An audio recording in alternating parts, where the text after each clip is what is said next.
ನಮಸ್ಕಾರ ವೀಕ್ಷಕರೇ. Peripheral ring ರಸ್ತೆಯುದ್ದಕ್ಕೂ 6 ಹೊಸ ಲೇಔಟ್ಗಳ ಅಭಿವೃದ್ಧಿಗೆ ಬಿಡಿಎ ಯೋಜನೆಯನ್ನು ಮಾಡಿದ್ದು 50,000 ನಿವೇಶನಗಳ ಸೃಷ್ಟಿ ಮಾಡುವ ಗುರಿಯನ್ನು ಹೊಂದಿದೆ. ಪೆರಿಫೆರಲ್ ರಿಂಗ್ ರಸ್ತೆಯಲ್ಲಿ ಹೊಸದಾಗಿ 6 ಲೇಔಟ್ ಅಭಿವೃದ್ಧಿಪಡಿಸಲು ಬೆಂಗಳೂರು ಅಭಿವೃದ್ಧಿ ಪ್ರಾಧಿಕಾರ ನಿರ್ಧರಿಸಿದೆ. ಇವುಗಳಲ್ಲಿ ವಿವಿಧ ರೀತಿಯ 50,000 ನಿವೇಶನಗಳು ಬರಲಿದ್ದು, ಸುಮಾರು 3,500 ಎಕರೆ ಭೂಮಿಯನ್ನು ಬಿಡಿಎ ಸ್ವಾಧೀನಪಡಿಸಿಕೊಳ್ಳಲಿದೆ.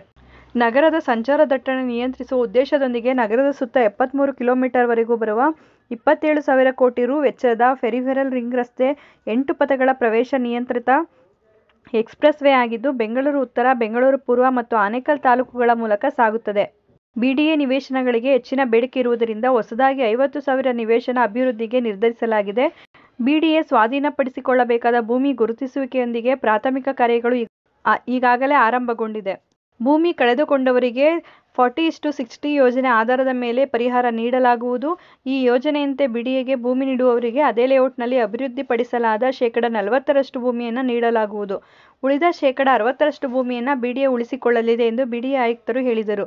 ನಿಖರವಾಗಿ ಹೇಳುವುದಾದರೆ, ಸ್ವಾಧೀನಪಡಿಸಿಕೊಂಡ ಪ್ರತಿ ಎಕರೆ ಭೂಮಿಗೆ 9,583 ಚದರ ಅಡಿ ಅಭಿವೃದ್ಧಿ ಹೊಂದಿದ ಜಮೀನು ನೀಡಲಾಗುವುದು ಎಂದು ಉನ್ನತ ಮೂಲಗಳಿಂದ ತಿಳಿಯಲಾಗಿದೆ. ಸೈಟ್ಗಳ ನಿರೀಕ್ಷಿತ ದರ ಇಂದಿನ ಎಲ್ಲ ಬಿಡಿಎ ಸೈಟ್ಗಳಂತೆ ಕೈಗೆಟುಕುವ ದರದಲ್ಲೇ ಇರುತ್ತದೆ. ಸುಮಾರು 3 ತಿಂಗಳ ಹಿಂದೆಯೇ ಇದನ್ನು ಯೋಜಿಸಿದ್ದೆವು. ಸಾರ್ವಜನಿಕರಿಗೆ ಕೈಗೆಟುಕುವ ದರದಲ್ಲಿ ನಿವೇಶನಗಳು ಮತ್ತು ಮನೆಗಳನ್ನು ಪಡೆಯಲು ಸಹಾಯ ಮಾಡುವುದು ಬಿಡಿಎ ಉದ್ದೇಶವಾಗಿದೆ.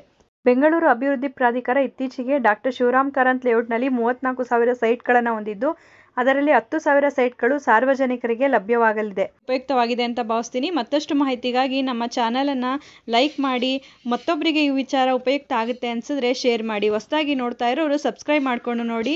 ಕಾನೂನಿನ ಜ್ಞಾನ ಪ್ರತಿಯೊಬ್ಬರಿಗೂ ಉಪಯುಕ್ತ ಆಗುವಂಥದ್ದು. ಬಿಡುವಿನ ಸಮಯದಲ್ಲಿ ಇಂಥ ಉಪಯುಕ್ತ ಮಾಹಿತಿಗಳನ್ನ ತಿಳ್ಕೊಳ್ಳೋದು ಪ್ರತಿಯೊಬ್ಬರಿಗೂ ಉಪಯುಕ್ತ ಆಗುತ್ತೆ ಅಂತ ಹೇಳಿ ಭಾವಿಸ್ತೀನಿ. ಧನ್ಯವಾದಗಳು.